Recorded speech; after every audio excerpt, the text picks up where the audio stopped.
என்ன எப்படி எளிய முறையில பெருக்கலாம் 3 முறை இருக்குது. எது வேணுமோ அந்த முறையை பயன்படுத்திக்கோடா. புரியுதா? இப்ப கவனி.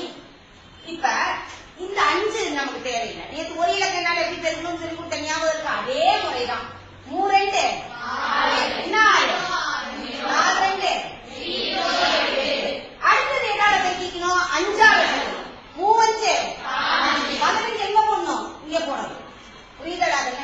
அடுத்தது 4 5 20. இது எப்படி போடுறதுன்ற ஒரு குழப்பம் வரும். நல்லா கவனி. இந்த மூளை விட்ட மாதிரி வருது. அப்படி இந்த டயகனலுக்கு நேரா வரணும். வந்துச்சுன்னா கரெக்டா வரும். 5 கூட்டினா 6 1 8 2 கூட்டினா 10க்கு மீதி என்னது? ரைட்டா? அதே மாதிரி இன்னொரு முறையிலையும் இருக்கலாம். இப்ப கவனிங்க.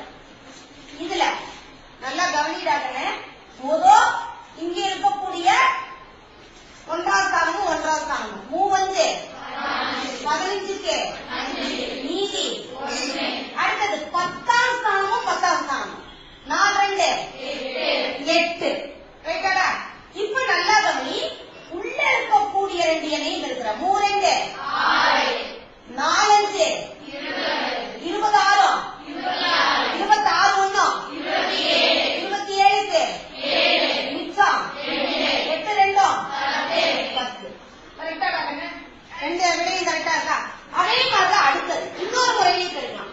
நீங்க 2 இலக்கம் வந்துருக்கா?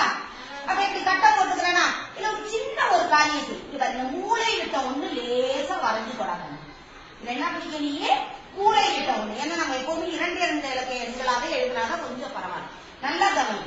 4 2 என்ன 8 0 8 4 5